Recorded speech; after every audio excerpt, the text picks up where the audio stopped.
Bienvenidos al resumen semanal de noticias de ILTV. Mi nombre es Ronit Nates y las noticias de hoy comienzan con las elecciones, ya que estamos a solo 12 días de que las urnas se abran nuevamente en Israel. Y las encuestas todavía están bastante congeladas, mostrando al Likud y al Azul y Blanco prácticamente empatados, ganando 32 y 31 bancas en la Knesset cada uno. Una mirada más cercana a los números muestra otro empate en términos de quién puede formar un gobierno, porque la lista árabe conjunta busca obtener 10 escaños, seguidos de Yamina, que busca 9.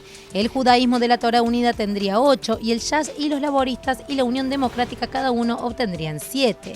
Eso significa que por ahora parece que Netanyahu como primer ministro ocuparía 56 escaños, mientras que la izquierda detrás de Benny Gantz se llevaría a casa a 55. Los 9 escaños restantes en la Knesset entonces probablemente irán al partido de Avigdor Lieberman e Israel Beiteinu, que están presionando por un gobierno de unidad. Entonces, ¿qué pueden hacer los partidos para reforzar sus bandos? Bueno, para uno, Netanyahu está buscando reducir las divisiones dentro del voto de derecha, acortando la lista de partidos de derecha. Por ejemplo, prometiendo adoptar la posición de Moshe Feiglin para legalizar el cannabis, así como darle a Feiglin una cartera ministerial. El partido Zehut acordó abandonar la carrera y ahora se informa que Netanyahu está trabajando de manera similar para lograr que también abandone Otzma Yehudit de la extrema derecha. A cambio, el Likud impulsará una legislación que reduzca el umbral electoral, otorgándole a Otzma una mejor suerte en la próxima votación. Y otros partidos como Ayelet Shaked y Yamina están de acuerdo en que la abstención de Otzma sería lo responsable. Pero Otzma niega los informes de negociaciones y se espera que se ejecute en ambos sentidos en la votación de septiembre.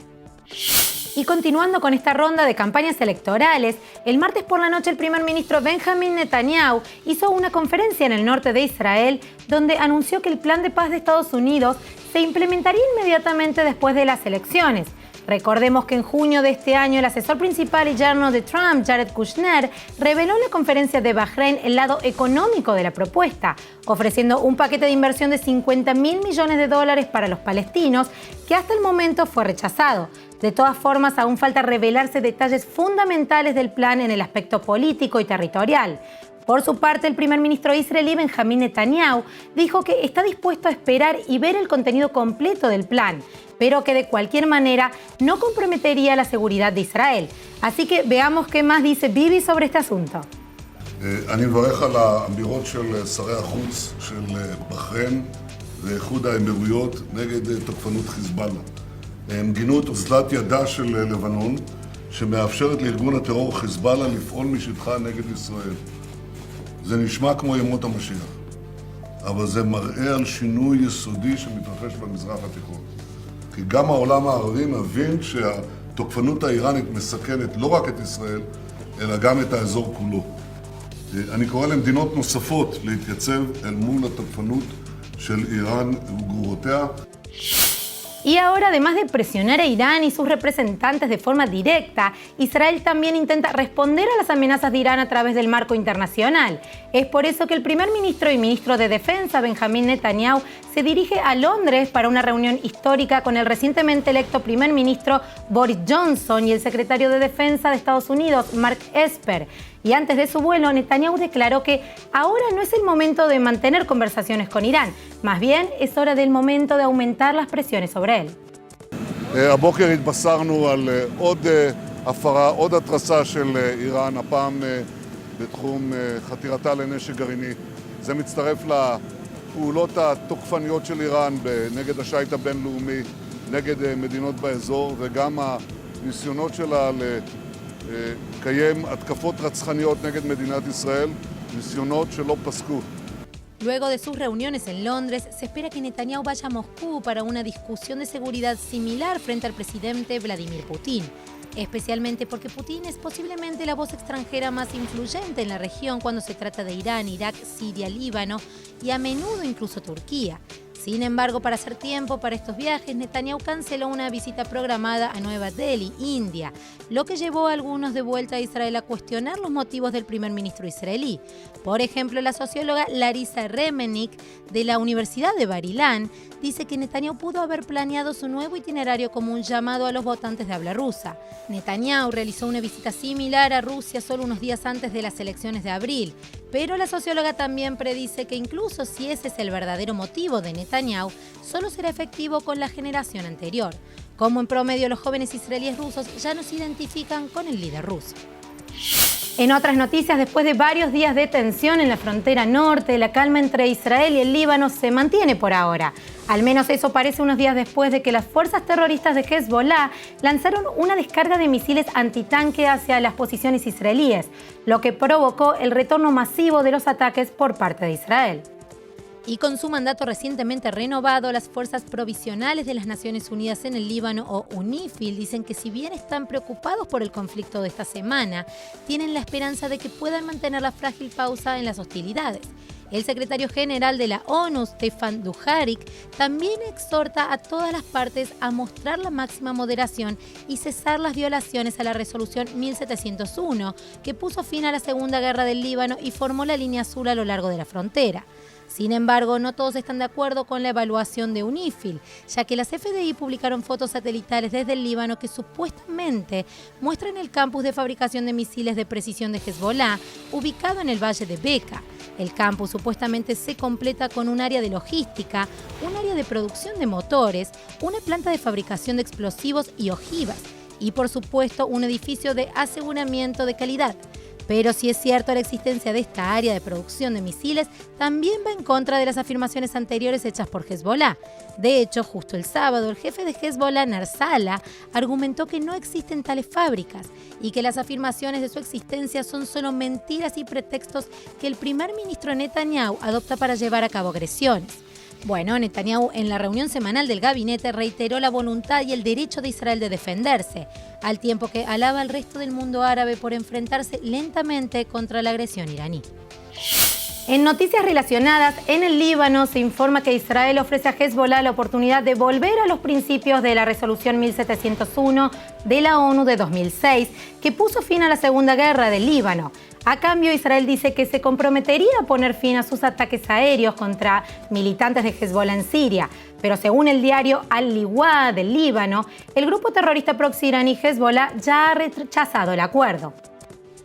Sin embargo, Hezbollah pudo haber tomado una decisión errónea, ya que Israel ha intensificado su actividad militar contra las recientes agresiones de Irán en la región. E internamente Hezbollah ahora enfrenta presiones crecientes del público, los medios y otros políticos sobre sus recientes ataques.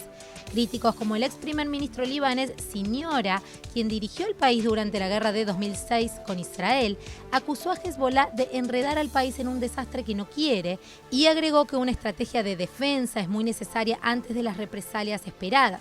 Y el actual primer ministro, Hariri, ahora está tratando de distanciar a su país de Hezbollah, declarando en una entrevista que Hezbollah es un problema regional de que el Líbano no puede responsabilizarse. Luego también impulsa el declive de la opinión pública de Hezbollah, que es el hecho de que la oferta israelí fue presentada al grupo terrorista por intermediarios rusos, incluidos mensajes de Francia, Egipto y los Estados Unidos, que presionan por la mediación.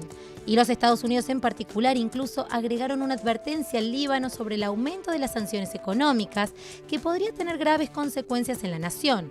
Después de años de bajo crecimiento económico, Líbano enfrenta una de las peores deudas del mundo, con el 150% del PIB, y solo esta semana el primer ministro Hariri anunció un estado de emergencia económica con planes para acelerar las reformas financieras.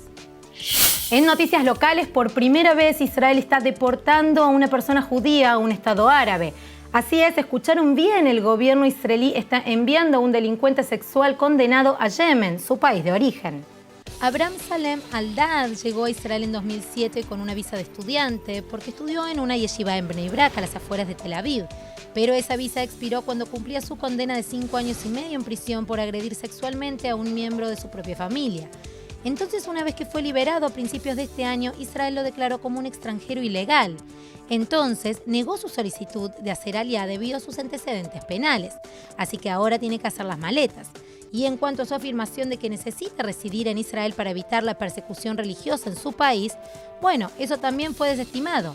Aún así, este es un territorio nuevo para Israel, que no tiene relaciones diplomáticas con Yemen y nunca antes ha deportado a una persona judía a un país árabe. Así que mientras Israel descubre cómo enviar a Aldad de regreso a casa, por ahora está detenido en un centro de detención. Y una vez de vuelta a casa, Aldad volverá a ser uno de los 50 judíos que quedaron viviendo en el Estado árabe, dejando atrás a su esposa y su hija de 6 años. Para finalizar, mientras el Amazonas continúa ardiendo, 11 bomberos y rescatistas israelíes viajaron el día martes para Brasil con la intención de combatir las llamas. Estos son los incendios más grandes vistos en esta región desde 2010. Pero aunque el presidente de Brasil, Jair Bolsonaro, ha aceptado la tripulación de Israel, inicialmente rechazó la ayuda extranjera de Francia y perdió efectivo potencial de Alemania y Noruega durante disputas políticas. En parte, Bolsonaro está bajo presión de la comunidad internacional por debilitar las instituciones en Brasil diseñadas para proteger el medio ambiente. Sin embargo, esto también puede verse como el resultado de un vínculo recién fortalecido entre el primer ministro Netanyahu y Bolsonaro, que asumió el cargo en enero. Por ejemplo, pocos días atrás de la inauguración, Netanyahu visitó el país sudamericano en calidad oficial, convirtiéndose en el primer líder israelí en hacerlo, mientras que asimismo Israel también recibió a Bolsonaro cuando vino a visitar a fines de marzo. Pero de todos modos, Israel ahora está proporcionando el equipo de rescate antes mencionado, 100 toneladas de materiales contra incendios, incluido un envío de productos químicos ignífugos y un avión especial contra incendios. Y aunque esto puede no parecer mucho, con llamas sin precedentes como estas, todo cuenta. Muchas gracias por acompañarnos. Si quieren recibir más noticias en español y en inglés, búsquenos en Facebook, Twitter e Instagram como IELTV. Soy Ronit Nates y nos vemos la semana que viene.